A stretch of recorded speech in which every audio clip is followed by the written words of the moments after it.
As always, one of my best friends in the whole wide world, Rakush. Hey, Rakush. Oh, you're starting with me first. Okay. How are you doing? Jared, I'm doing alright, man. I'm just staring at your Discord, Abby, and I think I just made the correlation that, like, this Wendy's Wednesday thing that's going on is basically Goku turning Super Saiyan. Pretty much. You know me, Rakush. I love me some Discord quests. Not sponsored, by the way. And every now and then I'll remember that Discord quests are a thing. I'll check the quest and I will run some videos for some of those orb currencies, which I'll eventually spend eventually. But also joining us this week, as always, one of my best friends in the whole wide world, Matt Alba. Hey, Matt. Yo. Do you have it open? Do you have Uma Musume open? Oh, Jaren. Of course I don't. Matt? Mm-hmm. There's a new banner up right now, isn't there? I believe there is, yes. Do you have it open? Are we gonna roll it live on air right now? A 10 poll, Matt? I know this isn't a video podcast, but of course, when an opportunity to roll on air presents itself, do we take it, Matt? Do we take it? Matt, I have it open right now. Do I pull a 10? Oh God. Jaren, sorry, I'm looking for my phone. If you guys are doing that, you should screen record your phone. I will not do that because remember how beautifully this segment went when Mark Quintos opened a magic pack Classic. on air, Yes. and I've been fiending for that feeling to return to the mistake zone, our audio only diary, our audio only journal. Matt, Oh man. I sent you a link earlier today about, hey, should I roll this new Ume Musume trainee? What's her name? Saiyan Sky or something like that. Mm-hmm. And reading through that flowchart made me real sad because I've been kind of going back and forth in terms of, do I actually like this game when I'm skipping through all the story and I have no intention for PvP? Matt, that yandere horse girl is so far into the future where I'm considering that all the casuals have left the game, in my opinion, and now it's all the min-maxers and the meta chasers. I don't know if this game's for me anymore, bro, but but there's a new banner up right now, something I've been looking forward to. And even though I want another unit that's probably going to be out in a month's time, I don't know, Matt, how many polls are you going to put into this banner? Jaren, I am not going to be putting any polls into this banner because Jaren and I have quit Uma Musume. Okay, Matt. Oh no. Wait, hold on. Time out. You spent like the first 5 minutes of this episode looking for your phone, and it's not even installed on your phone? Oh no, I mean like I was considering pulling on it, but like I think that officially since like I'm like kind of like officially done with Uma Musume for a while until they add a lot of quality of life, because I honestly can't deal with that game anymore. I am going to be just holding gems until there's like a more relevant unit to pull for. Matt, you're a better man than me. You've abandoned the horse girls. You're a better man than me. But for the sake of content, and you know, I'm fired up right now. Matt, I'm going to hit a 10 pull right now and feel real bad when nothing happens. Because Matt, I see that lady in green running to the door. She's opening the door. And then I'm seeing, the 10 starting gates. And Matt, that's a lot of silver. That's a lot of silver. And that's a 1 gold. Matt, I don't like this game anymore. I threw my phone on the floor. Is there like a platinum? Jaren. One of them can flip. Matt, that phone's way too far, and my dog's way too scared right now. Matt, I shouldn't have thrown my phone. Oh, man. She's a scared little baby dog, and now she's super scared and still a baby dog. Yeah. But, boys, now that my phone is across the room, and I have to pay 100% attention to this podcast of ours. Oh, no. Boys, I ventured out of the house yesterday, and Oh no. Oh, nice. real quick, we went. Two very opposite reactions there. Mm-hmm. We went to the HAIM concert here in Toronto. HAIM being just a band my partner and I have been fans of for quite some time now, even though my fondness for the band kind of just revolves around their first album. And even though I've listened to their new stuff on and off, the opportunity presented itself for us to go to the show because I think with the fact that with a lot of concerts, we feel that we're kind of priced out um, of a lot of shows that come to the area at the very least. Where if we're in the mood, we'll go on, some apps day of and just to see what the secondary market is looking like, just see if tickets are kind of notably cheaper from people just trying to get rid of their tickets because they can't make it, or maybe if they're a scalper, they have to get what they can at these times. But HAIM tickets presented themselves at a really affordable price, and we got seats. Essentially, it was at the Scotiabank Arena, and they only did half capacity. So if you were to think of a arena setup, and it's that U shape, we got tickets at the very edge of the lower bowl, right aisle seats, no one to the right of us, and we were kind of just facing the stage. And we got there for the opener, who I believe was Flower of Love. She was really fun, but during her kind of performance, one of the stage lights was like blaring at our side of the arena. And the light was really bright to the point where luckily I had my sunglasses on me. So I just put on my sunglasses for her performance. And, we thought nothing of it. During the intermission, while they were preparing for HAIM to go on stage, we went to the Tim Hortons. Boys, ice caps and coffee is oddly, surprisingly affordable over there at an arena when you would expect all the prices to be inflated. But when we got back, we're still waiting for the show to start, and we kind of noticed that there was a staff employee with a bunch of wristbands kind of going to people in our section. And then he said, hey, we noticed that this portion of the arena had kind of some trouble seeing during the opener with the lights. So how would you guys like us to make it better and give you wristbands for general admission? And somehow we went from lower bowl to, I'm not sure how, but right up on the railing for the floors. And that's how we spent the rest of the evening, just watching HAIM, good performers live. I got to see my favorite songs from that first album being performed towards the end. And just really fun time, really surprising. And I don't know about, I guess this is more pointed to you, Rakush, but being on the older side, I'm typically not looking for those, general admission, those pit experiences anymore. So for one to fall into our lap and still somehow make our way to the front, real good time, really surprising. And I guess if you ever have a chance to see HAIM live, do you recommend?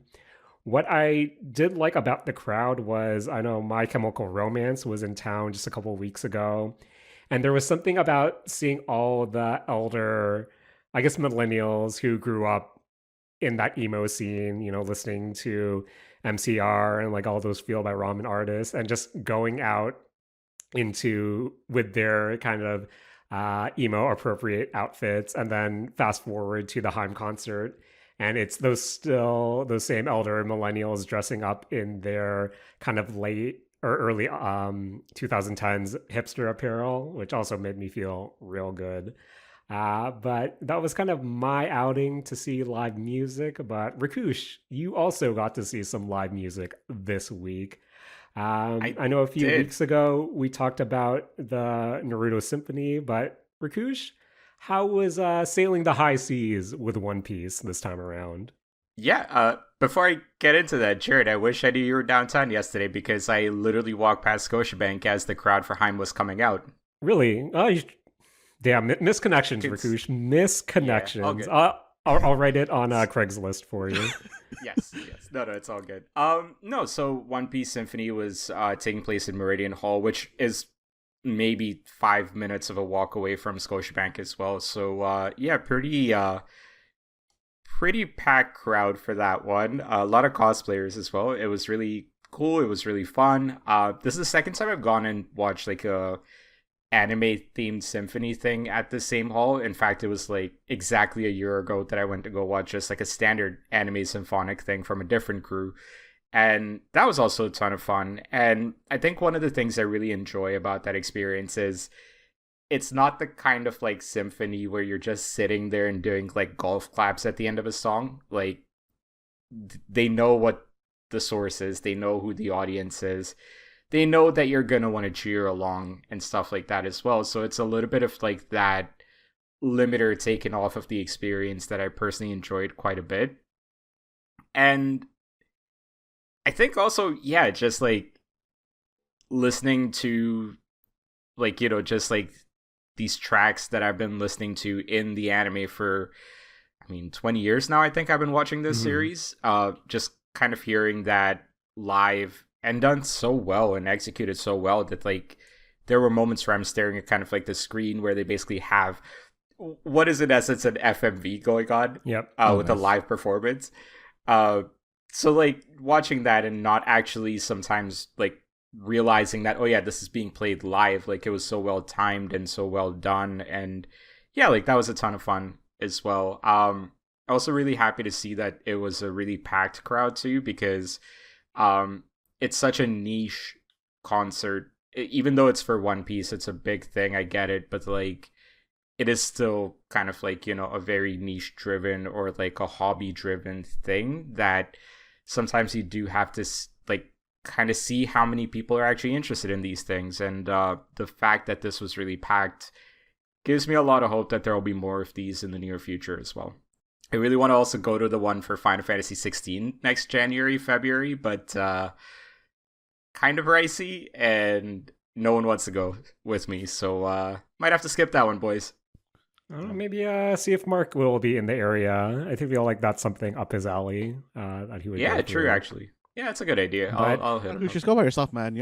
If you like it, you like it. Just go live your truth, Rakush. Live your truth. Fair. Honestly, I could. Nothing is stopping me from going.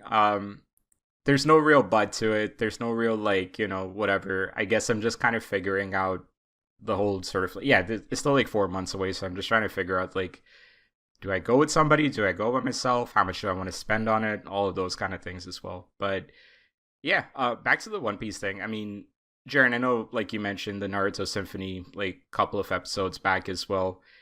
What would you say your best, like your favorite part of that entire experience was? Because I'm kind of curious if like we're in the same boat.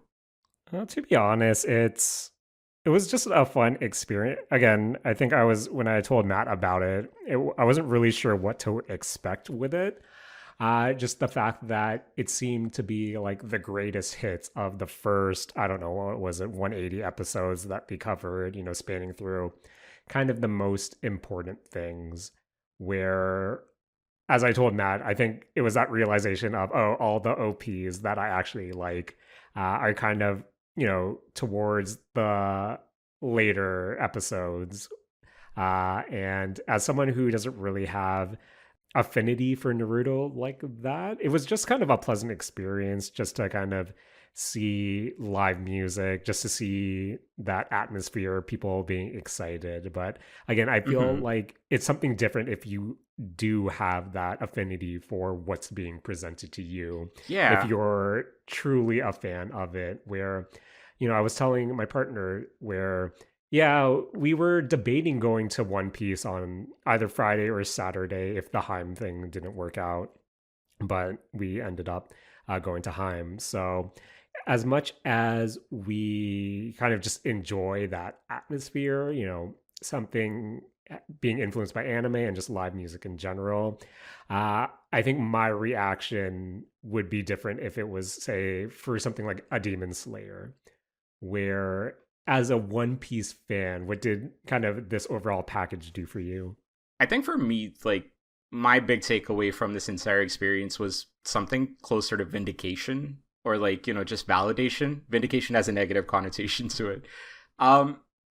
watching something for as long as I have, and to kind of see as many fans as were there, like, just kind of representing their love for this series as well. And I'm not saying like One Piece is some like, tiny little series that doesn't have a following or anything like that. I get that it's one of the most popular comics, regardless of country of origin, of all time. So like, yeah, there's obviously going to be fans for it, but just kind of sitting there and experiencing it and almost kind of feeling validated in the time that I've invested into this series and into the characters, and like kind of seeing how even the composer and like, the group and the musicians were approaching the music with like, a lot of attention and care and talent and skill, whatever you want to call it. Like, that was really cool to see as well. So it's definitely just like one of those experiences that was reminding me why I love One Piece in the first place, and absolutely kind of like got home after that, was really tempted to watch like one of the previous arcs again. Like, I couldn't really figure out which one to watch, so I ended up watching nothing. Classic conundrum of too many options. Yeah. And yeah, like, I think that was my big takeaway from that. Okay. Yeah, I mentioned to Matt when we talked about the Naruto thing, where we still keep an eye out just to see what type of symphonies come to the area. I know my partner is going to the Stardew one, I believe, next month, but I know there was a Jaws one also recently, which I thought would be really cool as well. But in terms of actually going out to see a live orchestra, I admit the first time we went to a, traditional classical orchestra, I fell asleep. And I think when we went to the Carly Rae Jepsen performance, her live show there, that was a bit, that got really lit. And even with the Naruto one, they were actively encouraging you to get pretty lit as well. Where I think moving forward, if the price is kind of at that sweet spot, I think we'll check it out. But I really I would hope that something more tailored to our personal fandoms will kind of come through. Where moving forward, Rakush, is there another type of collaboration you would like to see get an orchestra backing that you would want to go to? Yeah, funny enough, like I was talking about that with my friend who I went to the show with yesterday, and I don't watch Demon Slayer, but Demon Slayer seems like the obvious choice for this kind of presentation. Mm-hmm. Me personally, the kind of music I would love to hear is not quite orchestra heavy. It would be like some of the retro stuff from like the late 80s, early 90s. But also like, yeah, again, like that's just a band. That is just sort of like a cover band that might be playing the music. It's not an orchestra. So I don't know, maybe no, not even Dragon Ball, because Dragon Ball is so heavy metal. Like, yeah, I don't even think that would be one. Mm-hmm. I think if they do an assorted one, I might go check it out again if the price is right. But yeah, what about you? Yeah, I don't know. I think it is kind of just Demon Slayer, though. I wasn't paying attention, but I would have loved to go to the Nier one when they were touring that. I'm not even sure if that came to Toronto, but I feel like those soundtracks in particular would really lend themselves well to the atmosphere. And of course, ever since we saw, what was that movie, Tar? If the Monster Hunter experience ever presents itself, I feel like that's something I'll see you boys there. 100%. But Rakush, got to ask, in terms of cosplay, what were some of the standouts that you came across at the venue? There was actually quite a few really good cosplays, but beyond that, I think it was just cool seeing actually good merchandise for One Piece. Like someone was wearing the Dim Mak collection. So like that was cool. As far as cosplayers are concerned, funny enough, like someone posted their photos on Reddit, but like we saw one dressed as Crocodile and Doflamingo. There was a really funny moment after the show. We ended up going to a Cha Time nearby, and there was like this one girl that was dressed in sort of like this red evening gown thing, and I've seen so many cosplayers. At first I was like, oh yeah, what character is she cosplaying as? I couldn't figure it out, but then like I kind of concluded, oh no, this person might just be out on the town kind of thing, right? Like it is downtown Toronto. But then I'm talking to my Yeah. friend, and she's like, "No, that might be Boa Hancock." And I'm like trying to like figure out if it is or isn't without just like talking to this stranger and like not just ogling at this like person as well. It was like a Mm. real like socially awkward moment where I'm trying to figure this out, didn't know how to figure it out. So I'm still not quite certain if it was Boa Hancock or someone just out on a Saturday night. Okay, that's fair. That's fair. Matt, Mhm. are there any orchestra collaborations that would get you to venture down to Roy Thompson Hall? Ooh, I don't know actually. You know me. Music has never really been a important part of my life, but Fair, I don't know. I fair. kind of like going through. I guess while we're on the topic of like anime, kind of going through it in my head. I feel like maybe after season 2, I wouldn't be surprised if a cyberpunk one happened. Oh, yeah, Hmm. like an Edge Runners, Mm-hmm. or even just cyberpunk in general, just something where I wouldn't be surprised if they did something for The Witcher as well. I don't know. I Mm-hmm. feel like these pop up every now and then, especially in waves. But maybe I need to set some, alerts just to see what's coming, Uh huh. nearby, and hopefully the price is right because. I believe the Stardew Valley one coming next month was kind of on the pricier side, so I think Mm-hmm. I'll be staying home that evening playing Yeah, play Pro- Stardew Valley. I think, yeah, I should probably play some Stardew Valley. I'll make my own orchestra through the Mm-hmm. Mm-hmm. gameplay. But yeah, Rakush, any closing thoughts on the One Piece Symphony here in Toronto? Yeah, just really enjoyed it. I know the tour is still going around with other cities. If you're listening from one of those cities or it just so happens they're there, give it a look. If the tickets are affordable, go check it out. I think one thing I did kind of wish they did a little bit more was sort of like a meet and greet with some of like the lead composers or like the lead conductor, I Hmm. guess. Which there was one for last year's show, wasn't for this year's show, different troops, but that would have been a cool little touch. They had they had a vinyl that I was tempted to buy. I ended up not buying it because I was like, I don't know, $40, $50 for that. I kind of wish I bought it. Um, I'll have to live with that I regret, mean, I guess. 50 for vinyl isn't the worst, I guess, considering, Yeah. especially for something that is let's face it, anime vinyl is kind of on the pricier side when we kind of go to some of the local places where I'll be honest, boys. Matt, I think I linked to Mm-hmm. you last night, but I still have that store tab open for the Persona 4 Arena vinyl soundtrack, like 3 LP soundtrack. And I don't know, Oof. boys. I don't know. But sorry, I what's think up, Rakush? like yeah, it's just like the $50 kind of like if it's not a lot, you're right, but it's an accumulative thing, right? Like if I Yeah, buy yeah, like yeah. one of those for 50, I could have put that 50 towards one that costs 100 for one piece. It's not that it was a bad vinyl, it's just that like I'm trying to be selective with which vinyls I'm purchasing right now.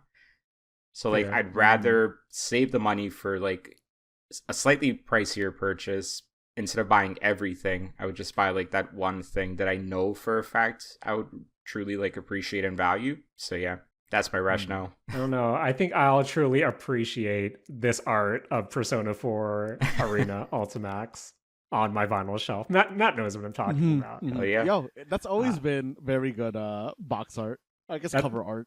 that's probably my favorite video game box art all time, if I had to Uh be 100% honest. Actually, Rikuch, final question, because I know when I went to the Naruto one, that only covered, as I said, a handful of episodes, I think Right. 180 or something like that, 160. In terms of scope, how was it kind of the same format where they went through select scenes through, to a set number of episodes? And is this something that could potentially tour for, another season or like another block of episodes? No, so they did the full series up until the current Hmm. anime. They split it up Okay. into Act A and Act B. So pre-time skip was Act A, post-time skip was mm. Act B. And so it kind of split Okay. up that way. It was pretty good. The only one that wasn't in Act A was like, of course, like the original opening song, because that's such an iconic track that they ended with that. Oh man. And there was a sing along, so like that was pretty cool as Oh, well. man. You love when the series brings back the original opening. Fair. Did they go through Like, all the OPs as well, or not all of them, because there's a lot for One Piece, but they went through. I want to say they went through 4 openings, and they were all in Act B. Which So like they ones? basically went with the 2 Wano ones, one of the Egghead ones, and then We Are. Those are like the of main ones. course? Yeah. Fair enough. Fair enough. But now that we've opened the anime floodgates, real quick, boys. Mhm.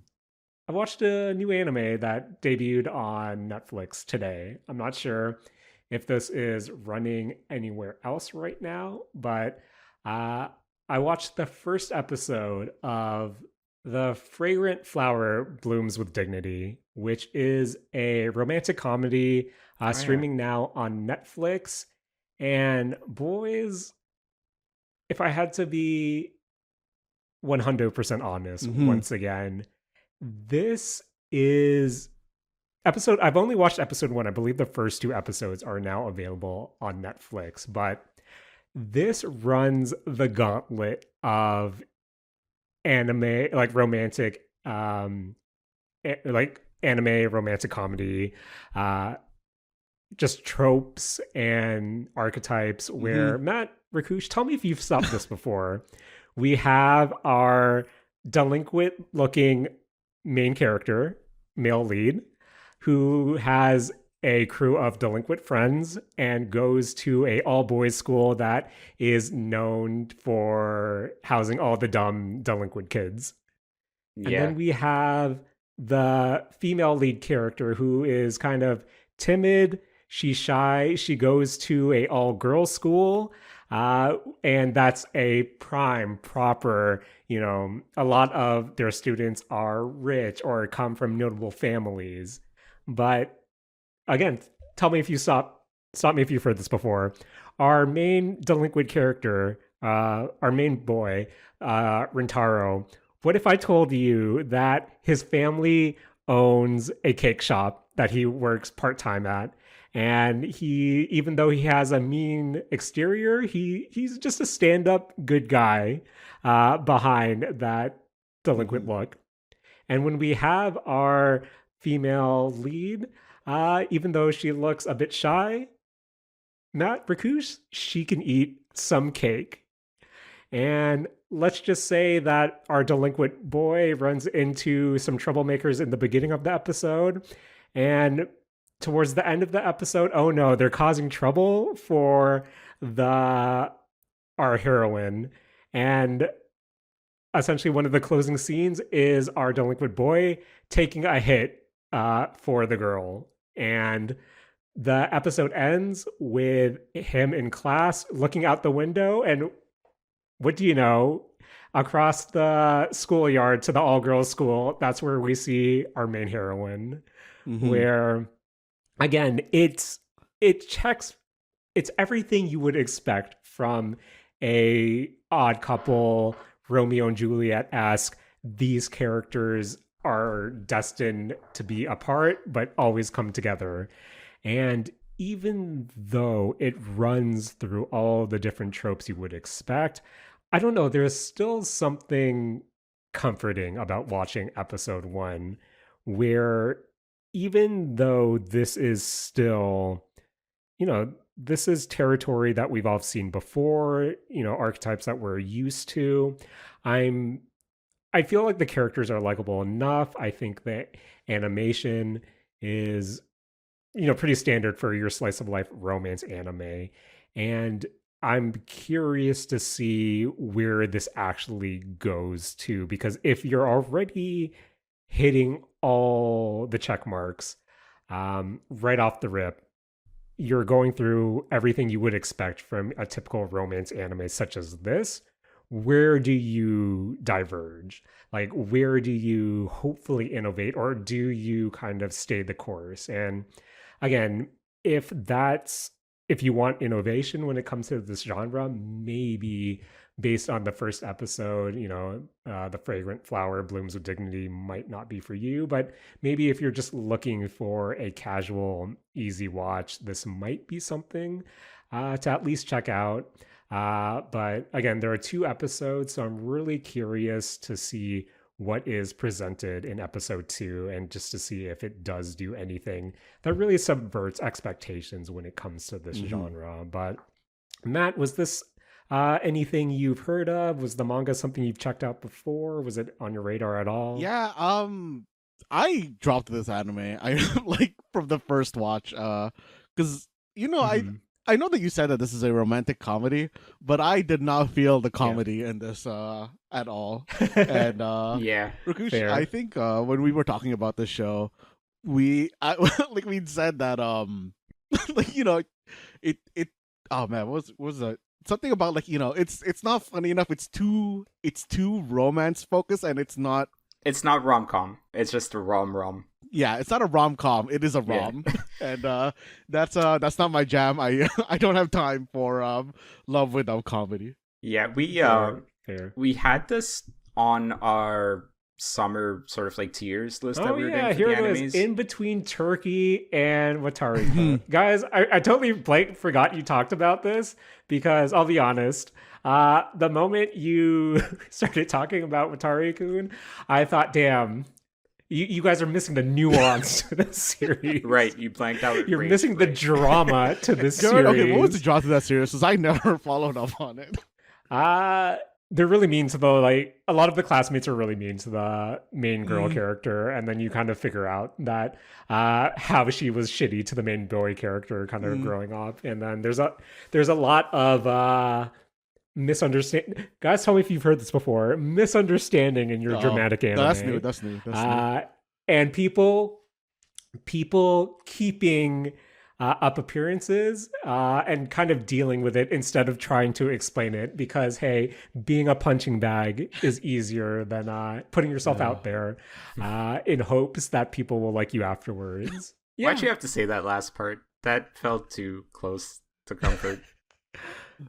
But yeah, I guess I don't know. I liked it. I think. Yeah. Did you stick with it, Rakush? Because I know that you had it on your 3-episode watch list when we did the episode. I gave it 3 episodes and I did drop it, to be honest. I think I was already kind of leaning towards it, but I don't think it's because it's bad. I just kind of dropped it because it wasn't really what I was looking for. Like you said, like it was too singularly focused on the romance that like I just didn't really feel like there was enough there to keep me around for more than like the 3 episodes that I gave it. But again, not bad. Just not for me. Jared, is this something like you're gonna keep watching? I think this is something my partner and I will keep watching just to have, something to watch week after week. Now that I know this is kind of out there, but I think Netflix is updating gradually, especially with Dawn to Dawn. I believe, did it end, Rakush? Dawn to Dawn still has 2 episodes left.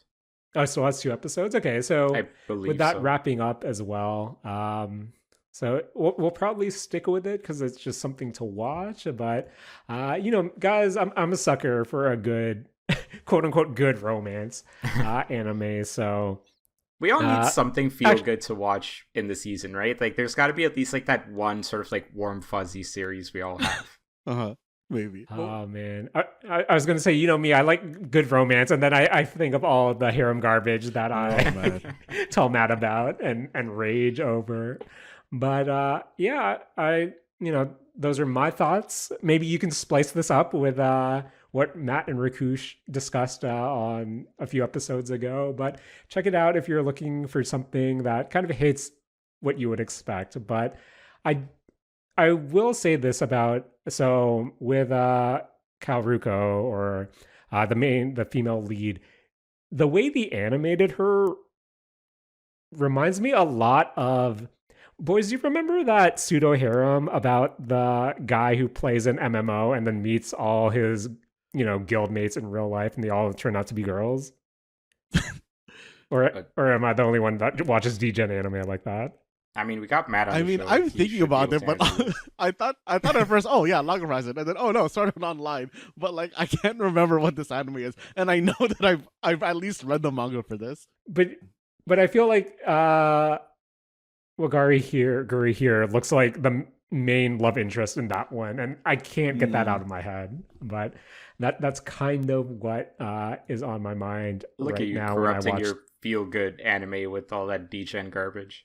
Those are the same thing, Rakush.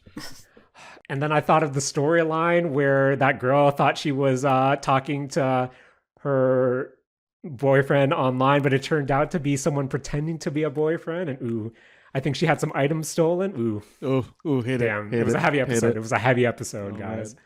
But now that we're being a little dramatic, Matt, I believe this is the time of the episode where Rakush asks you to pick a number. Because Rakush, what part of the episode is it? What part of the episode is what? Oh man. So this is Be Dramatic. I don't know. Rakush has a list of anime. No, sorry. My apologies. Korean or Japanese drama that you want me to he explain has it? that he has bullet Okay. points for, and he'll ask Matt to pick a number. Sorry, I was trying to figure out what is it that you're trying to ask. And Matt, can you pick a number for our boy Rakush? Before you get into that, the two numbers that we've covered so far, number 7 was Squid Game. I actually didn't mention that the first 2 weeks. And number 12 was the Case Files of Young Kendaichi. So anything between 1 to 25, as promised, has gone up. So yeah, Matt, what you got? Okay, so I'm gonna roll our random number generator, and I have rolled 2. A 2. Okay, that's an easy one for me to look up. Hey, we got a show I actually like. This week, we're going to be talking about a show called Tokyo Salad Bowl, which is available on Prime Video. Tokyo Salad Bowl is a Japanese series released this year, actually. And I'm going to read, as I did for Young Kendaichi, going to read the description off of my drama list just as a starting point. Kota Marie is a green-haired police officer in the International Investigation Unit of the Higashi Shinjuku Police Department. Energetic and cheerful, she's dedicated to helping anyone in need, regardless of nationality. Arakino Ryo is a Chinese interpreter at the Tokyo Metropolitan Police Department's Interpretation Center. He has committed himself to providing precise translations between officers, witnesses, and suspects. However, he decides to leave the police force after a painful incident. When Marie and Ryo cross paths, they join forces to solve all sorts of multinational cases.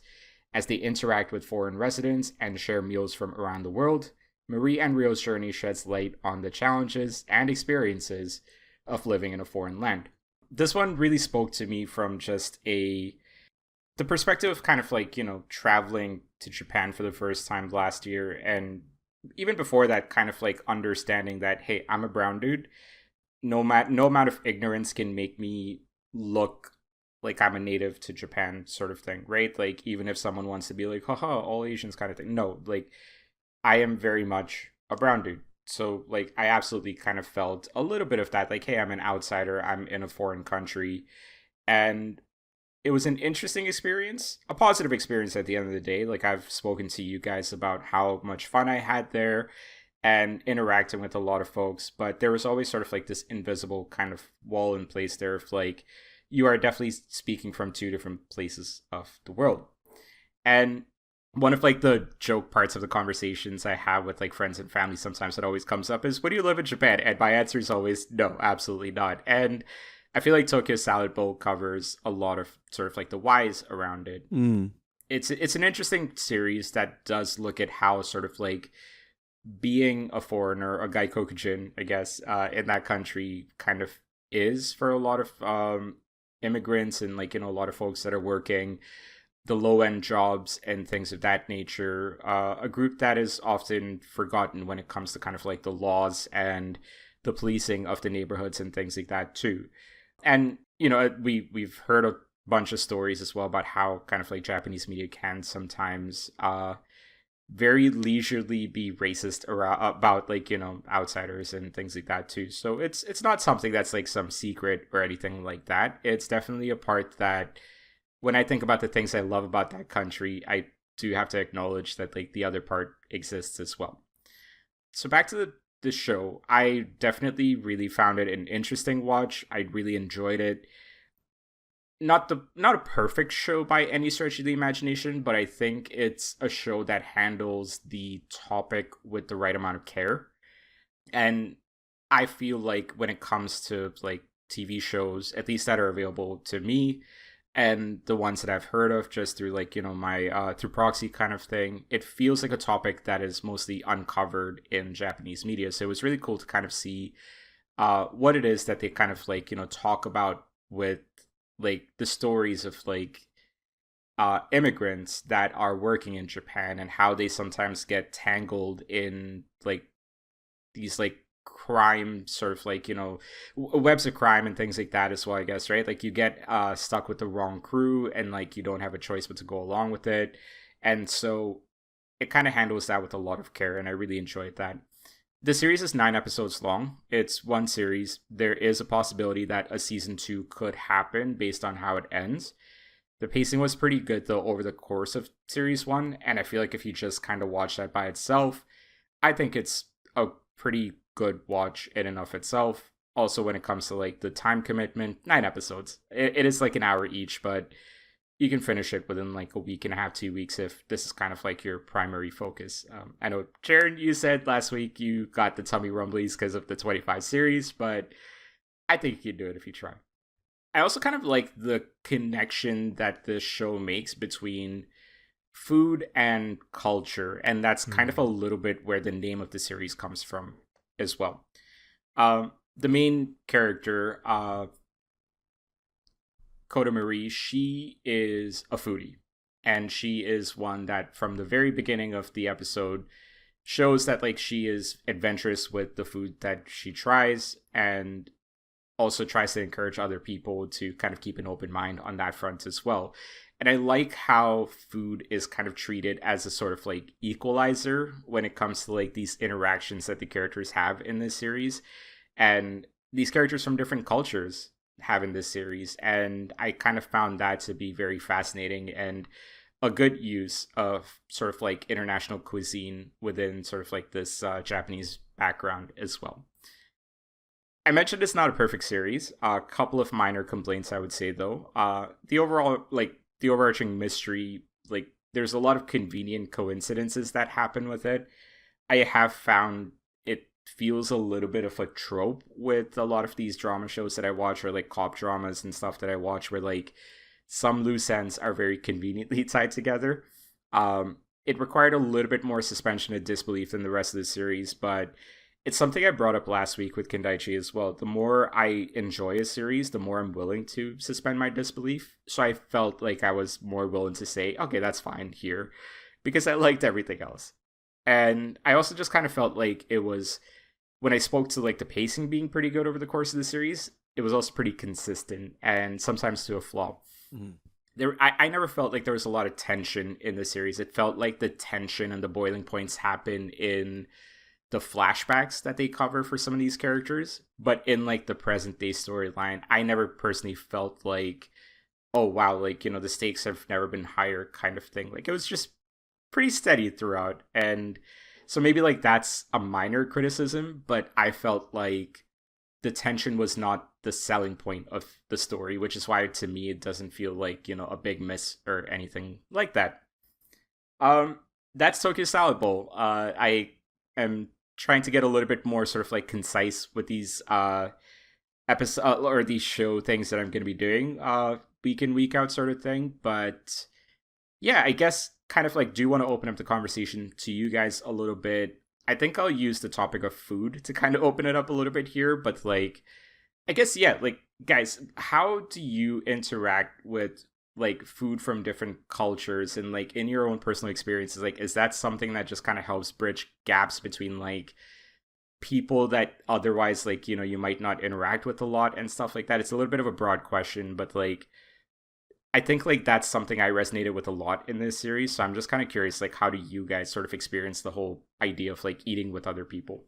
I mean, for me, when it comes to eating, okay, I don't know if you guys have this, but when I eat a foreign country's food, I feel so much more pressured when I'm eating that food with someone of that ethnicity. Like, I'm scared I'm gonna eat the food wrong or something. I don't know if you guys have that or not.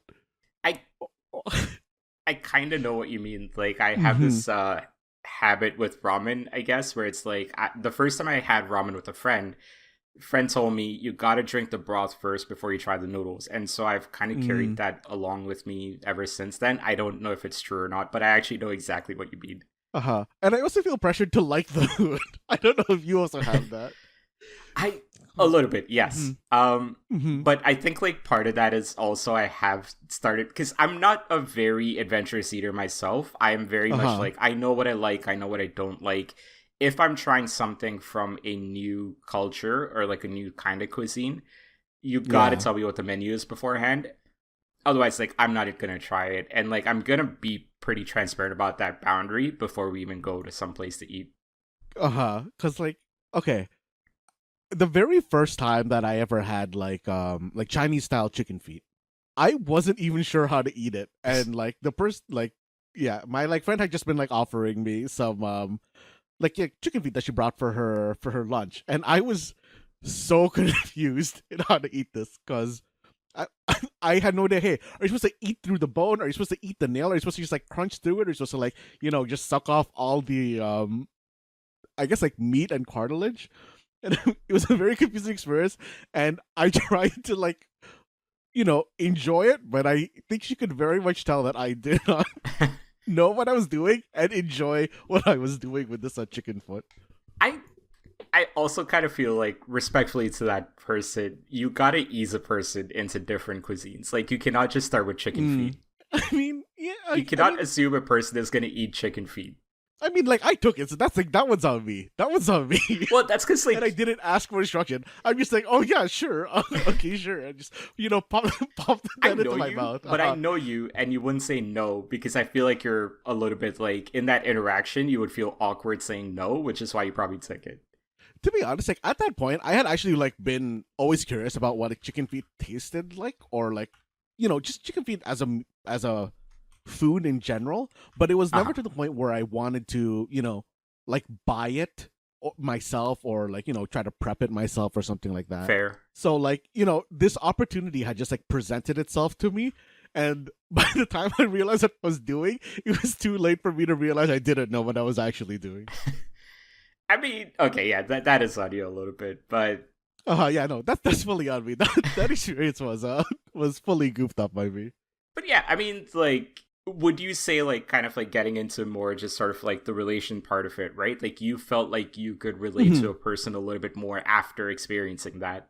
Um, I don't know about like relating, to be honest. Like I I think I never like really grew up with that kind of context of food being particularly like I understand that food is like particularly culturally like important to a lot of people.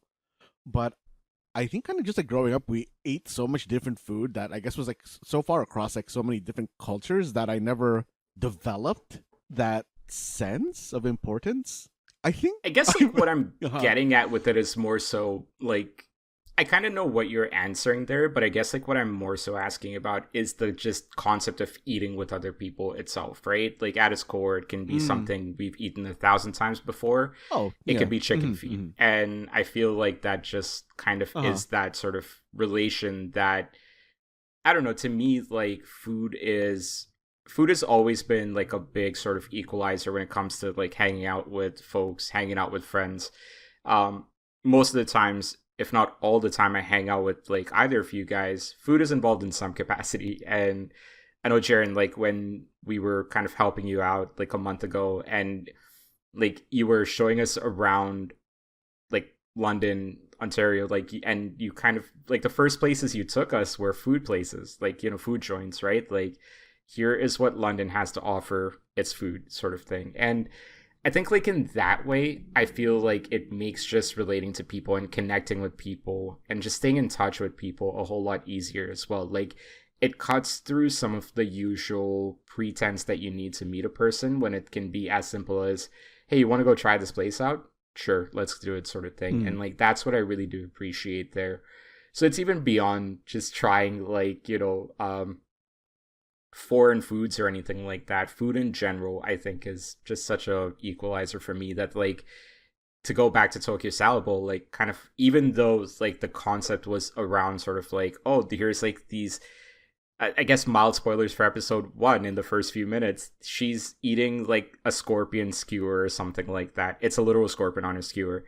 I would never try that, but like this idea that like this person was so passionate about sharing this experience with other folks, or like, wanting to share like how cool this is with some other people, really kind of resonated with me in that sense. And I think like that made it a lot easier for me to connect with a lot of the things that were happening in the show as a result as well, and why I kind of already had such a like sort of positive start with experiencing this series. But Jaren, yeah, what's your, I guess like, how do you kind of approach like, just the idea of like, sharing a meal with somebody? I think to kind of relate this back to what was it, Tokyo Salad Bowl, in Yes. that I feel like when you're kind of presenting a story, especially from what you described Tokyo Salad Bowl to be, Rakush, this story about kind of a different culture within, I guess, correct me if I'm wrong, this is a immigrant story in many ways, where, or In at most least ways, yeah. in, an outsider story as well, where I think when you were describing it, it reminded me instantly of a game that came out back in 2003, I believe. And Matt, we did talk about this, briefly on an episode of the Mm-hmm. Mistake Zone, but it really reminded me of, I want to say my playthrough, but I actually watched my sister play through the whole of, Matt, do you remember the game Venba? Mm. Yes, yes, That yes. narrative, it was this indie narrative cooking game about a family who, was from the Middle East. They immigrated to Toronto specifically, and kind of that immigrant story being told through, cooking and trying to um, really celebrate and even stick to your roots, especially when you've moved to a new place. And I think food as a vehicle when it comes to narratives like this is kind of a really good, you know, I don't, in many ways, food can be a character or at least a side character to kind of help push a plot or a narrative forward, just because you are dealing, even though you are dealing with different ingredients or different meals, you're still relating that to your own personal story. Where in Venba, even though they're going through all Hmm. of these different cuisines that might not be familiar to someone growing up in a Filipino household, it's still that idea of, hey, this is something that my mom's mom would make her when she was sick. So to see, going back to the flower anime, these archetypes being presented to you through food and in a way through representing different cultures is something that always really interests me, in that you are able to kind of showcase all these different cultures and yet still show this common ground of, hey, even though this, playing through Venba or watching it play through Venba, even though this isn't the same food, that essence is still there.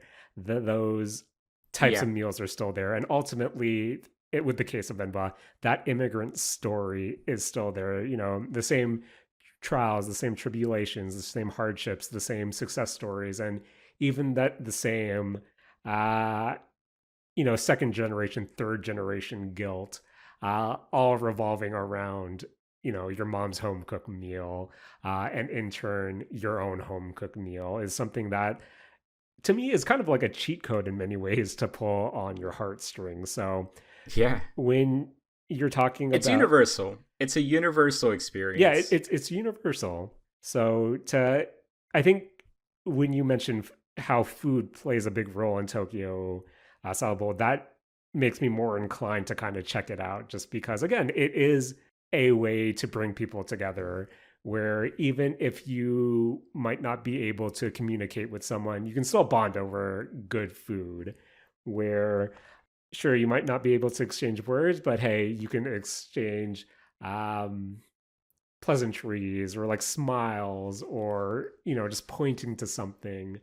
I think that's something that definitely crosses borders. And when media is able to present that properly, I think that's a really big success. And I think that's a long-winded way of saying I'm more likely to check out something that where food has a element in it, whether it be a central plot point or just something in the background to help facilitate conversation and character growth, where again it is that And universal language that makes it so important to kind of the viewer, because we can all relate to a good meal, and at the same time we can all relate to a bad one as well. 100%. And I think like I should kind of clarify, it's more supporting the main plot. It is at the end of the day about like sort of like, it is a cop drama more than anything else. There's a certain mystery happening,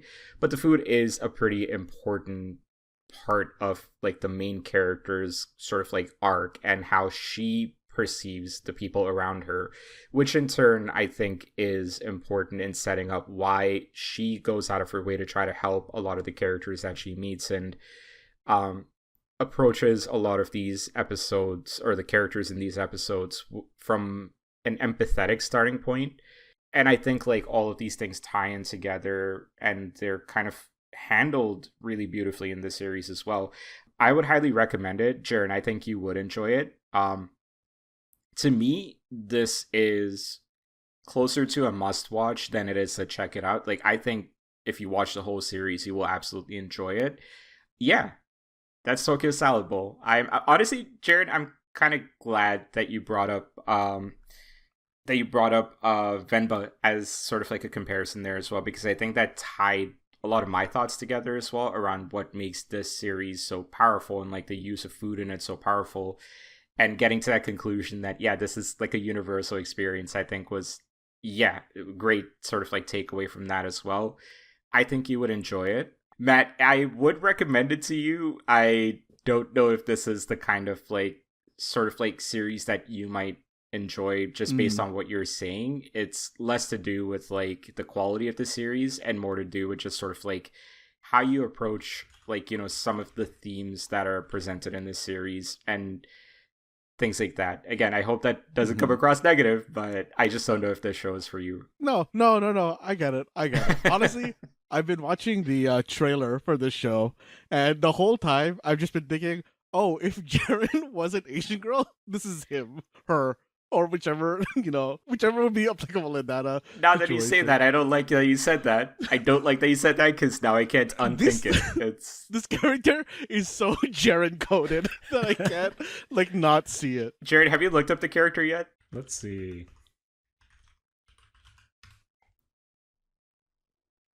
Yeah. You guys passed the best friend quiz or the best friend quiz Oh gosh. this week. Damn. I think you'd enjoy it. I really think you'd enjoy it. Damn. That's some circa. Damn. That's some university year one hair on. Yep. Yeah. Mm-hmm. It's the combination of the hair and glasses. Yes, it's the hair, the glasses. Damn. Man, now that you've opened the food floodgates, guys, I wanted to start this at the top of the hour, but I totally forgot about it. But guys, I had gelato this week. Nice. And I got... Is it that new gelato place that's in like our area? Yes. I got 2 flavors in my cup. We also got matcha soft serve, which was pretty good. So the 2 flavors one was a banana pie or whatever.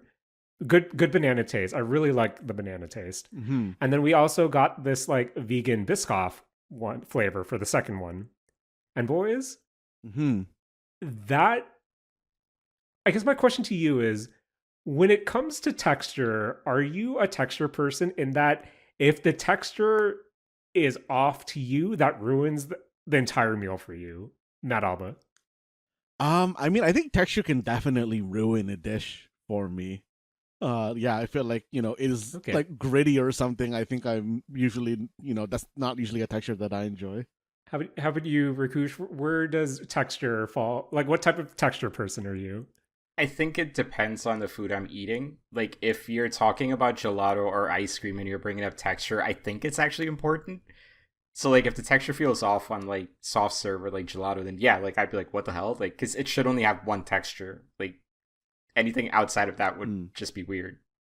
Guys, I'll say this: the Biscoff texture ruined the entire experience for me. Where the banana was good, the matcha soft serve was good, but this was the first time I've had gelato that was oddly gummy, where it just the texture, the mouth feel, even putting your spoon and then having that pull. Guys, gelato shouldn't have a pull to me personally. Wait, sorry. Or any dairy frozen treat.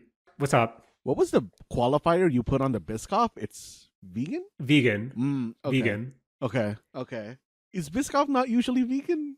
I don't know. It was labeled vegan Biscoff. Something. There was 3 words in it, but boys, that's beside the point. To me, this was it was weirdly gummy. It had the texture, like the texture reminded me of cheese, like a cheese pull, like type cheese, but that's not the good cheese pull type, if that makes sense, where there was just something off about it. There was just something how it was kind of gummy to me overall. And that ruined the entire experience for me, where I was telling my partner, like, softs are great, banana great. I can't stop thinking about that gummy gelato. And now that mouthfeel is in my mouth 2 days later. And I'm sorry, boys. Now this podcast is ruined for me. No. That's how much of a negative impact it has done to my psyche. You gotta go get more ice cream without the Biscoff this time so that you can get rid of the mouthfeel. Oh, you know what? Sorry, I'm dumb. The gelato is the vegan part, not the Biscoff. I mixed up gelato and sorbet. Fair. But I don't know. Guys, have you ever had like gummy gelato or ice cream that just made you go bleh? Nah. My ice cream experiences are mostly positive. Ice cream, no. But like frozen dessert, yes. Frozen dessert shouldn't just be gummy like that. It's weird. It's weird. Yeah. To be honest, I'm not sure I've ever had a negative experience with eating ice cream or gelato. I mean, I think my only negative experiences are afterwards when I get a tummy ache. But other than that, that was the first time this was actively killing me while eating. And I thought, man, anything other than this right now would have made me feel a lot better. But damn, you guys. If we finish this episode early enough, I might be able to go get some ice cream at the end. Ooh. You should go for it. But, Matt, you know what would have made me feel better at the time? What's that, Jaren? Playing Sword of the Sea. Matt, you've been taking this not so skateboarding, but kind of skateboarding adventure, an exploration game. Matt, this showed well in a trailer to me, but how does it feel? This feels, honestly, it feels pretty good. Sword of the Sea is basically Journey on a skateboard. And I think one of my favorite phrases, or like kind of like goofs that I've been seeing online about Sword of the Sea, is that it is basically Journey Hawk's flow skater. Because that's a good goof. That's pretty good. It's a good goof. It's a good goof. So this is basically, the spiritual successor to Journey. Giant Squid's, I think, like founder is one of the people who also created Journey. And man, you can see it in this game. If you like Journey but wanted to be more blue, oh man, do I have the game for you. Okay. Because that is basically what Sword of the Sea is. Like, I honestly feel like I can't talk about this game in any way that doesn't also describe journey outside of its basically like color palette and the fact that as you do stuff in this game, you change the desert to ocean. And honestly, if you like Journey, you will 100% like this experience. If you like the parts of Journey where you interacted with another player, you are not gonna get that in this game. This game, just as a heads up, doesn't have that part of Journey in it. But okay, guys, as I was playing this, I of course thought a lot of Journey, and I feel like Journey was kind of around at the time that a lot of the kind of I feel like maybe more so towards like the mid tail end of the R games art um conversation, because I feel like Journey was like 2010s ish, right? If I'm remembering that right. And I feel like that's when that conversation was happening, and I feel like that okay, Sword of the Sea is very much a art piece style game. I think this is very much a walking simulator, but on a skate sword. And first of all, the skate sword stuff feels great. I actually really, really like that the kind of collectibles in this game are not required for completing the game. All the kind of collectibles do in this game is that it lets you unlock skate tricks. You kind of that's pretty good. That's pretty good. Mm-hmm. You just you are collecting basically, in essence, just like coins around the world. These are all like the majority of the coins are going to be kind of off to the side a little bit, off the main path. You kind of have to go off to these side areas. You kind of do a little puzzle. You clear the area and you change it from desert to ocean, and you unlock more kind of show offy stuff of there's a bunch of fish kind of flying through the air. You can ride the fish, do whatever, and it's a kind of playground to collect these coins. And you bring these coins to this like kind of random NPC who has a giant jar on his back, and he's collecting them. And when you give him enough, he teaches you tricks. And guys, kind of weirdly, in the pause menu for this game, there's a score tracker. You don't see it anywhere except for in the pause menu. And this thing just tracks your score as you do tricks, as you're free roaming in the world. And I didn't realize that until towards like I want to say like 60% mark of this game, and I felt really bad about not doing more tricks as I was playing. Like, do you need to do tricks? Does it do anything for you? You don't need to do tricks. Just like no, okay, it does nothing. This is purely just for your own watching a number go up. The only time doing tricks matter is that in kind of as you're going through the area, you're gonna kind of have like these different world areas. Like, you have like the main desert area, then you're kind of like in a city, then you're in like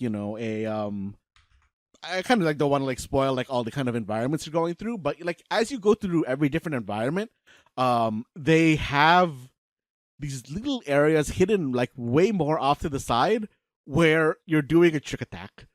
And it's weird because I think in this game they wouldn't know how many tricks you've unlocked, but you're trying to trick attack, and that just gets you more coins to unlock more tricks. It kind of just feeds into itself.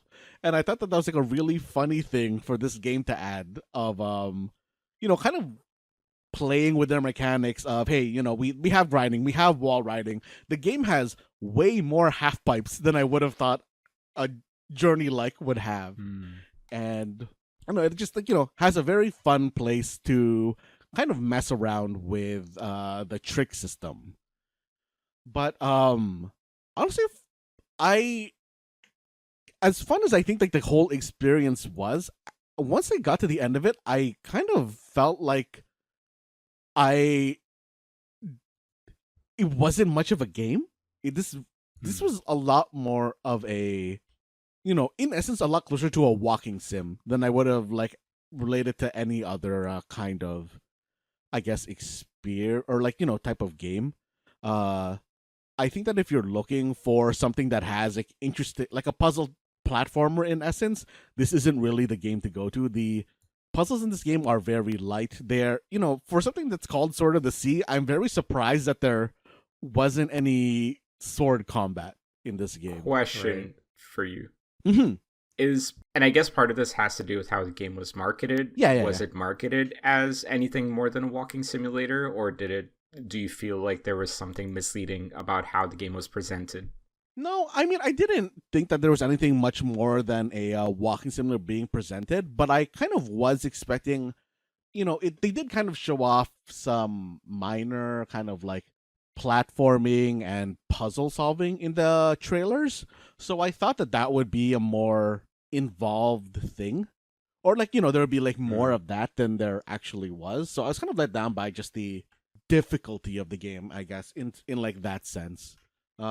So I was expecting a lot more, but like as I guess like theme park experiential type experience, I think that this game like really, really hits. The environments are like very like well designed. They are fun to traverse through. They don't really repeat their like, I guess, like environmental gimmicks too much. They kind of have like a very decent closet of tricks to kind of push you through the game, and it doesn't get repetitive in that sense.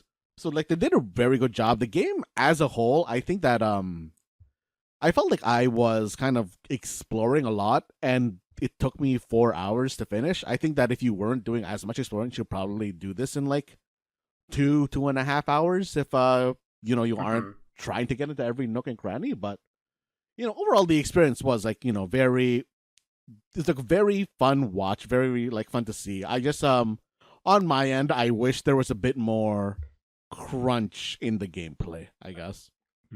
I guess like that one's an interesting one as well though, right? Because like considering it is a spiritual successor to Journey, even in game length apparently, I personally wouldn't experience any combat from it because I don't believe I don't remember any of Journey having combat, like the parts that I do remember. Yeah. So from that sense, that's where I guess my starting point would be different for it. Yeah, like I think it was kind of influenced by, just the sword part of it, and there are these kind of murals throughout the game of like dudes who look exactly like your character having like fights with kind of enemy looking things. So I was, I guess in that sense, because of that, minorly expecting some kind of like off the sword stuff. Fair. How much is this game? Is it on Steam or where did you play it? Sorry. Yeah, I played it through Steam. $38.99. Oof. I think when it initially launched, it was on sale for a bit, but I can't totally remember. I know that it was cheaper. Yeah, probably like 10% yes, off. It was also cheaper on what do you call it? Epic Games Store by I think another 5% at launch.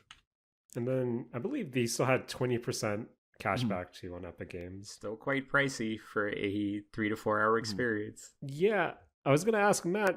At that price point, is it kind of a harder recommend, or do you think if you're just looking for vibes, this might be something that's worth the price of admission? Yeah, I think like at the full 38, it is a bit hard of a recommend.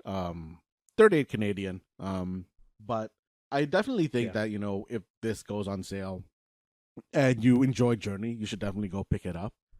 I'll be honest, I was very, very surprised that they didn't bring back any of the multiplayerness of it, because I felt like I mean, I guess maybe that's just like harder to do as a indie studio, but I think like overall, like the game itself was like very much worth playing. Whether it is worth the like $40 is gonna be more so up to you.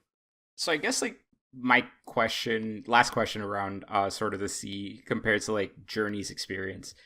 I think Journey was at least trying to do something profound with the technology of the time, right? Like this idea that like and I guess mild spoilers, back in 2010, like you're essentially doing like co-op with a hidden player. Like you don't know who the player is, but you have to help each other get to kind of like this finish line.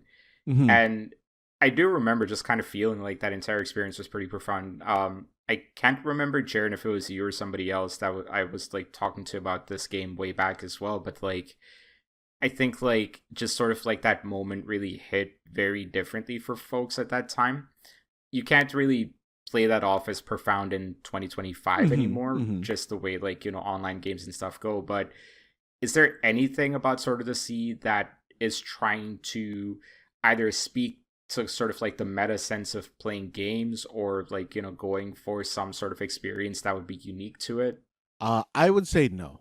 I think that this is very much they're trying to lead you through a visual experience, and kind of just like, letting you see a world transform as you kind of, hit the, I guess, like, for lack of a better word here, like the nodes within it to transform the world. Hmm. Also, I was a monster in Journey, and I ran away from my co-op partners whenever I could. You're a monster. Uh-huh. You're the problem with society. Rakush, this is why people can't trust each other, because of Matt Alba's experience with Journey. I'm the problem. I kept talking throughout the segment about, that part of Journey. I was so glad that it wasn't in Sword of the Sea. Oh, God. Oh, man. And here I asked you if you actually relate to people over food. How can man. you No, when you're abandoning people in the co-op part of Journey? Oh, man. I feel like as the show of the Mistake Zone goes on, I realize how, like, problematic a lot of my habits are. And I don't plan on changing any of them. Hey, I mean, that's what friends are for, to at least tell you what things are, to help you realize certain things. Whether you do something or not is up to you. Rakush, once you see what your flaws are, and if you decide not to change them, they stop being flaws and they just start being personality quirks. And that's what I'm going to stand by for the rest of my life. Once you know what your flaws are, you know how to justify them. But yeah, that's Sword of the Sea. Yeah. So that was Sword of the Sea, available now, boys.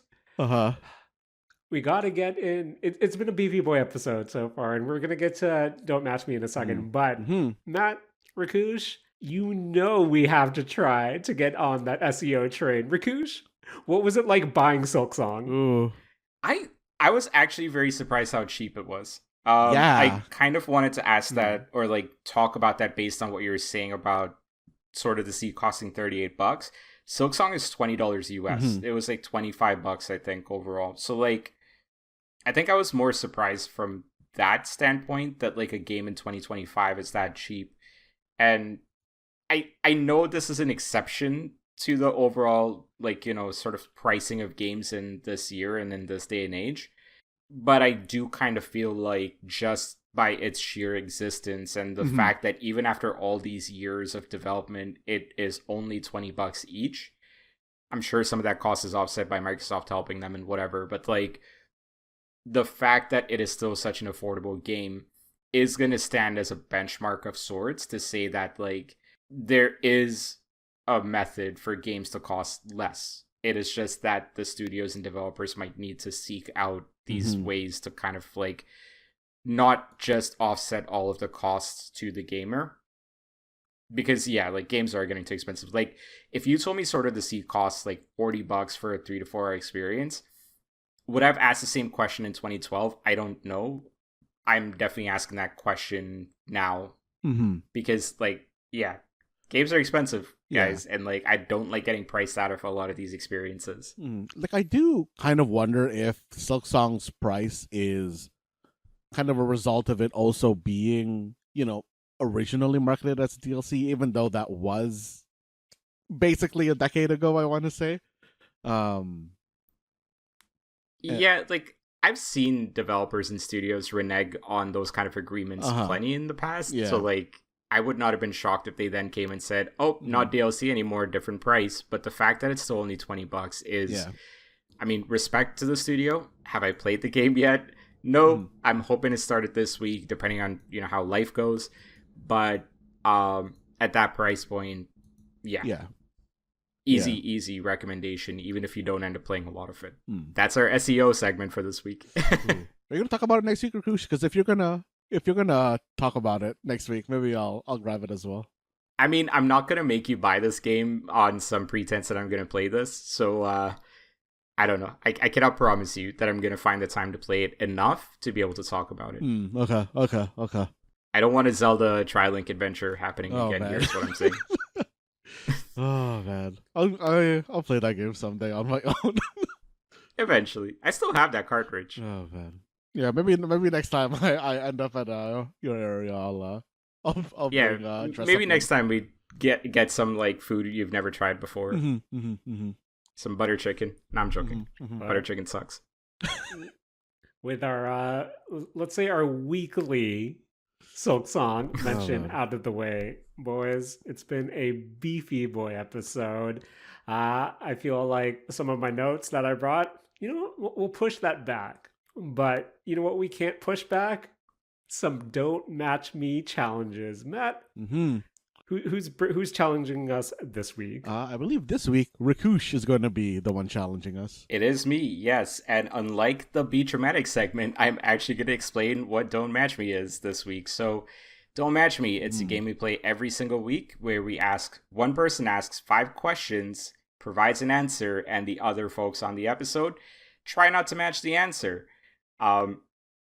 The questions can vary in, difficulty, and if the player wants to play in hard mode, you want to try not to match all 3 of us this week. If you want to play on easy mode, you just don't have to match me. Guys, I realized I have a pretty easy starting point for Don't Match Me after the last time I did it. I went with something like tomatoes, and I was like, all right, what else can I go with this week that would just allow me to write up a list in 5 minutes? And, I made some eggs this afternoon. I don't really make eggs a lot nowadays. I'm trying to watch my cholesterol intake, and so I haven't eaten eggs a lot. So it's kind of become a little bit of a luxury for me in, this fine age of being 35 years old, I guess. This week's theme is eggs, guys. And thankfully, I don't think I've asked some insane questions here. I think all questions have a pretty broad range of answers. So I'm confident that this week, you guys are not going to match me. So let's jump into the first question. Guys, just name an animal that lays eggs. All right, going into the answer in 3, 2, 1. So I'm actually going to go with a bird. I'm going to go with a pigeon because these pigeons keep shitting on my balcony. And if I didn't keep cleaning up, I'm sure they would try to lay an egg on my beautiful balcony as well. So pigeons, go to hell. Matt, what do you got? I went with turtles. I had just happened to come across a thing of a video of turtles laying eggs in the sea and watching the turtles run across and half of them get eaten. So that was pretty fresh in my mind. It's kind of impressive that for an episode where I have spent so much time trying to build on this idea of hope and equalizer and social interactions and stuff, you have consistently brought the theme of just, isolation and morbidness here with turtles getting eaten. As the show goes on, I feel like I'm more and more becoming your heel in this podcast. It's almost like you're doing this on purpose. Oh man. Jaren, what do you got? I went with geese. Geese? Okay. Yes. Yeah, that's a good one. There's a lot that lay eggs, so I'm curious what the listeners come up with. But let's move on to the second question, guys. There's a lot of things we can make with eggs. And initially, I had this question written down as, what could you make with eggs? But I realized we've actually asked that question before. I cannot remember which episode, but it's certainly come up before. Instead, I simplified it, or I narrowed it down a little bit more. One of my favorite things to eat, omelets. Guys, I want you to name one ingredient that you can add to an omelet. All right, so in 3, 2, 1, I'm actually going to go with mushrooms. Ooh. Low-key, the combo of the mushrooms with some of the other things you can add, some of the other veggies you can add to an omelet, I really like we were talking about textures. I actually really like the texture of this slightly oily omelet, a little bit of the seasoning and the salt and just that mushrooms right in the middle of it. Fantastic. Matt, what do you got? I went with dead turtles. I mean, I could have, some chocolate turtles, but my initial thought was spam. That's a good answer. That's a good answer. You said initial thought. That's your answer. Yes, that is that is my initial thought, and my answer is spam. Okay. Yeah. Sorry. That I thought you were gonna go with something else after. No. Spam's a good one. That's an interesting one. Jaren, what do you got? I went with ham. Ooh, Yeah, that was close. That's look at close. this You guys fancy almost matched. fancy guy with a ham. Do you think ham's fancy? That's my, some ham, some cheese, some mushrooms is usually my go-to if I'm in a situation where someone is preparing a omelet in a buffet setting for me. So Some salt, some pepper, would you? So I guess Jaren, in your omelet, like the one that you just described, there's no onions in it, or is that just like a given that there's onions in the omelet? I mean, if it's there, I'm looking what's kind of on eye level whenever I roll up and see what they're working with, and usually my eyes will dart to the cheese, the ham, the mushrooms, and that's fine. If there's onions within the vicinity, I'll ask for it. Maybe some green pepper, but those three are my locks. And depending on how hungry I am, I'll just ask for those three. I feel like I need some sort of spice with the onions, but like those are my mandatories. Fair. That's what like to me makes the mushroom really stand out a lot more. But yeah, omelets, you can do whatever you want with them. I'm kind of hungry now. Let's move on to another question that's likely going to make me hungrier. Name a dessert that is made with eggs. Ooh. Many desserts are made with eggs, so this is a pretty broad question, but just name a dessert that is made with eggs. All right, so in 3, 2, 1. I'm actually going to go with custard. Ooh. Custard itself, not just phenomenal by itself, but also phenomenal as like a filling in like a lot of different desserts too. So yeah, big fan of custards. Matt, what do you got? I think that I'm out. How? Because I went with flan, which I believe is a type of custard. I will give you flan as different enough because I think flan also requires like a base syrup or like a sugary thing on it as well. That makes it different from just a base custard. Okay. Rakush, I thank you for being merciful. That's my rationalization for it. That's my rationalization because I do feel like it's different enough. Anyone with a sweet tooth, I'm sure, can like tell you the nuances between them. But Jaren, what do you got for us? I went with brownies. Ooh, yeah, of course. Although one of my favorite desserts to make, probably like the one I'm best at making, are the blonde versions of it. So like blondies. Yes, yeah. I prefer blondies specifically using a Gordon Ramsay recipe, like some blueberry blondies. Yeah. Brownies honestly fantastic as well. Like it's not saying one is bad, the other's good. Both are phenomenal. I just like blondies a lot more personally. Guys, I think I'm going more so into Valinor because I'm gonna say right now, I don't like brownies. Damn, hate to see I'm it. ignoring that. It was a good run, boys. It was a good run of the mistake zone, but this is the end of the mistake zone. The biggest mistake has just happened. Matt is admitted to not liking brownies. Next week, it's just Jaren and I. We're gonna have to figure out who's editing this episode. Oh man, mistakes was basically. We gotta move on. No, yeah, we're moving on. Question number 4, guys. We have many different ways of cooking eggs. That also means there are different utensils and different items that can be used to cook the eggs. When I say items, I don't mean ingredients. I mean things, tools that you have in your kitchen. I want you guys to name a tool in your kitchen you would use while cooking eggs. All right, guys, if you're good, I'm going to go in 3, 2, 1. I'm going to go with a classic. I'm just going to go with a spatula, especially like the spatulas you have to use to like wipe up some of the cake batter and like, put it back in like the cake tin and stuff like that. So, yeah, spatula. What do you got, man? Dead turtles? I went with a more kind of specialized egg, I guess, utensil, which is that little rim that you like kind of put so that your egg stays taller, so it doesn't spread out in the pan. Yep. Yeah, I don't know what that's actually called though. Do you know what thing I'm talking about? Sorry, what is It's almost like a mold. It's like a metal. It's like a round metal. It's almost like a cookie cutter that you put onto your pan that you crack an egg into, so that your egg doesn't spread across the pan. It stays within that mold. Usually, you're gonna use this for stuff like if you're making like a sandwich and you only want the egg to be a specific diameter. Oh, like a stencil. Yeah, like a stencil. Yeah. Okay. Yeah, like I know what you're talking about. Like if you're making like a grilled cheese with like an omelet. Yeah. Okay. We'll call it a stencil. Let's go with that. Pretty sure it's just like an egg ring or something. Yeah, egg rings are for like boiled eggs. Yeah. Jaren, what do you got? I went with a fork. To whisk the eggs, right? Yep. Yeah. I was debating between like a whisk and a spatula, but then a fork is also a good use of when you don't have a whisk. I wanted to say that egg sausage machine. You know what I'm talking about? I think that cooks it into a tube.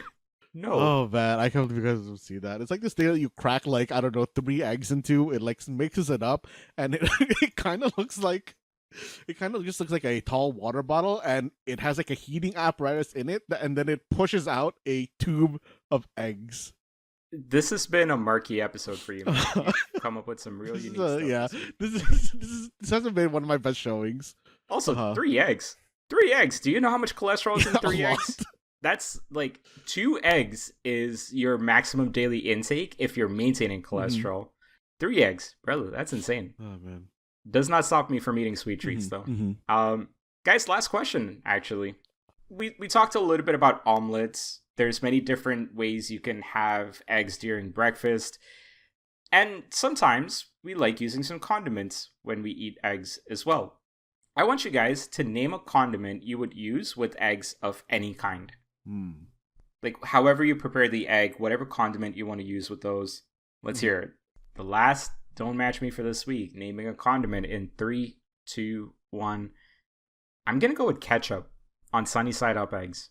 Damn. You Rakush, match? You got me. Damn. With my Maid Cafe eggs.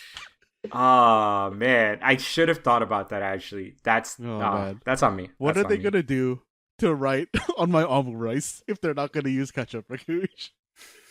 I almost went with Tabasco sauce.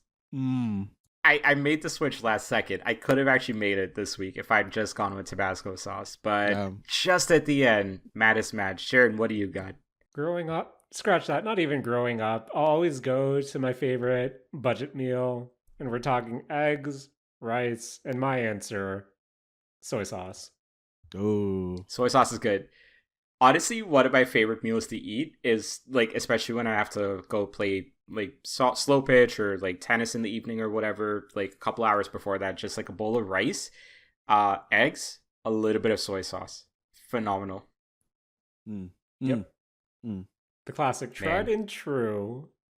And that was a tried and true round of Don't Match Me. Rakush, how do you feel about that one? I'm kind of hungry. I feel excellent. Is that what you're going for, Jaren? Still on the food topic, but that was a beefy boy episode of The Mistake Zone. Guys, I want to thank one of my best friends in the whole wide world, Ned Alba, for joining me this week and editing this podcast. Thanks, Matt. Yo, thanks, man. As always, I want to thank you for hosting the show and making an alt-universe appearance in Rakush's Tokyo Salad Bowl. I tried. That would have been such a fantastic segue for one of the talking points Jaren had written down. Also, want to thank one of my best friends in the whole wide world, Rakush, for joining me this week, being dramatic and bringing us the Don't Match Me challenge. Thanks, Rakush. That is me. Thanks for having me, Jaren. Maybe more silky smooth textures next week, thanks to Silksong. I don't know where I was going with that. I think it's time to end this episode. I want to thank Matt. Picked up my phone. It was vodka. You know, Matt, I'm gonna tap again. Oh no, Jaren, this is Okay, 20 Matt? polls. Jaren, Uma Musume doesn't have carryover pity. It is not free to play friendly, Jaren. Matt.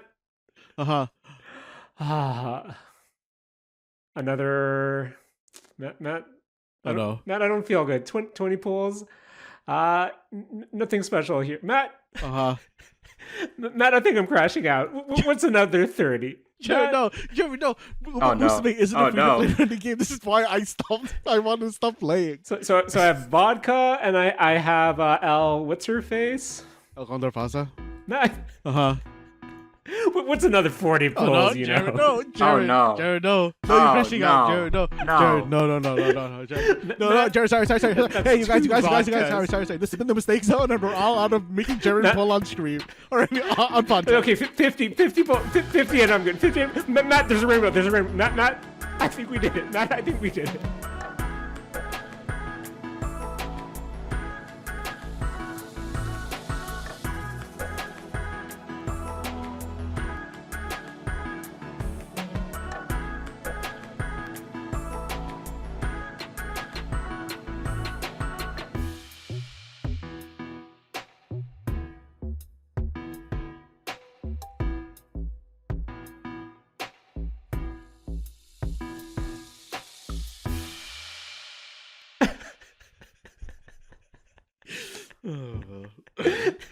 That's the glasses girl.